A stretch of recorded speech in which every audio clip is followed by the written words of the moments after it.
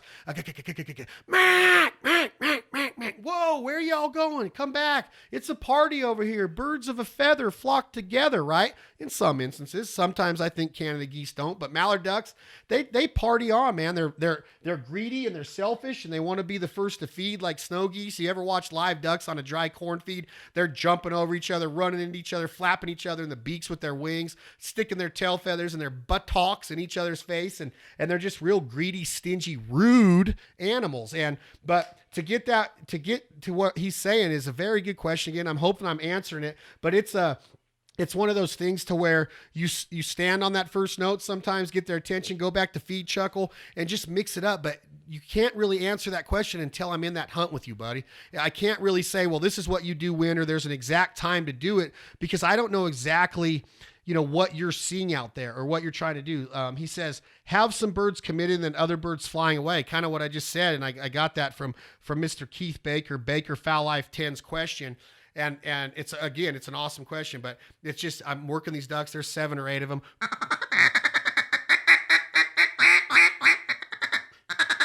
And I hear my buddy in the blind, hey, there's ducks coming from Hines. It's a huge flock. It's a mondo wad. It's a super group, man.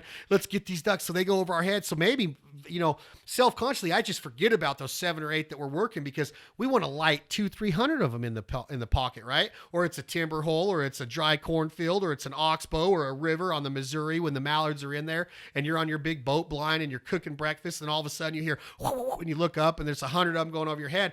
I'm going to stand on it.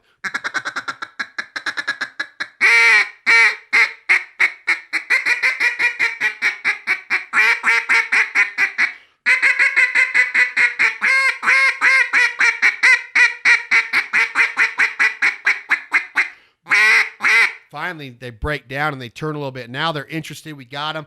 Now my mindset's like, man, I'm not even worried about those other 7. I still got a lot of respect for them. I haven't lost any love for those 7. They're just not with these 200. And I want to see if I got the skills to pay the bills on these 200 ducks and light them. So yeah, I'm going to stand on that first note. They don't react to it. I'm and I'm going to start. We got another proficient caller in blind. I'm going to say, get on it. Get on the call. Just be proficient. Be authentic. Don't call on top of me. We're going to get into team calling on a future podcast. Don't, get on top of each other, but break them down. When you break them down, start your decoy spread in that situation might be big. Well, a bunch of decoys that are active on the water it's not just going to be one duck talking. So that's why I start to learn that, mixing in those greeters and mixing in those lonesome hens and those quacks and that separator call and that feed chuckle. And now once you broke them down and they're working that spread, they might make 3 or 4 passes before they commit, or 20 of them might drop their feet and commit right in the middle of the hole, but you want to finish the rest of them. So you let those sit in the decoy and you stay realistic with your timing and reading their body language and their posture. And they're posturing up to you, and you're like, all right, you're going to give me that. Well, I'm going to do this. Keith Allen's very good at explaining posturing. And yep, keep doing it. Yep. And then when they veer off a little bit, no, don't do that. No. And you get them back in line. Yep. And that's kind of what you're doing with that posturing. So a lot goes into that, Keith. Awesome question. I don't know if I'm the best to answer that. I might need some help from John David or Keith or somebody someday in the future. I hope that helps a little bit what I was explaining, but just stay authentic.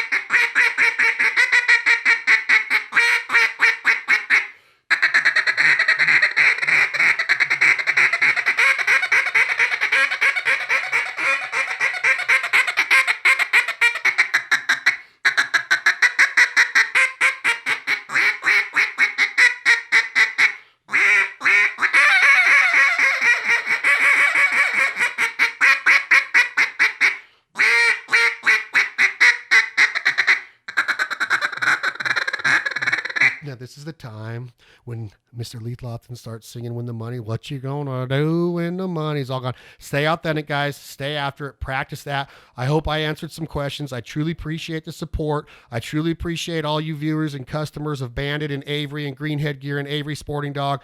I love all of you. I love our fans and our followers and our viewers of the Foul Life on the Outdoor Channel. Season 10 is coming up at the end of June, beginning of July. We got some awesome action-packed episodes, guests, and most importantly, stories and memories for you on the new season of the Foul Life. And again, our social media platforms at the Foul Life TV, Dead Dog Walk, and we truly appreciate all the support there. And This Life Ain't For Everybody podcast.com is live. We got merchandise coming. We got great guests coming up. I hope you enjoyed this. We will be doing a lot more of these calling podcasts, both duck, goose, maybe even get into a little turkey. I don't know if I'm good enough for that. Might have to bring somebody in to do a couple of them purrs and clucks on a diaphragm or a slate or a glass or a box call. But anyway, guys, this is when Lee starts singing When the Money's All Gone. Again, he's going to be one of our guests coming up. I hope that helped you today. Stay after him. Practice. I know that these things, like Phil Robertson, the duck commander, said before, they offend women's ears, but a lot more girls and women are into duck calling and duck hunting in the outdoors today than ever. I'm proud of that. I love that. And just practice. Go in your garage, go in your room, go in your sound booth, go in your truck. Be safe out there. Don't text and drive. Support our military. Say thank you for your service when you see somebody with a Korea hat on, or a Korean War hat or a World War II hat on. Just support them, man. They're fighting for our freedoms to be able to do what we do. Love you all. I appreciate it. I hope I was a good enough duck caller, duck call instructor, teacher, mentor to be able to show you a few tricks of the trade today. I'm Chad Belding. This Life Ain't For Everybody. Peace out.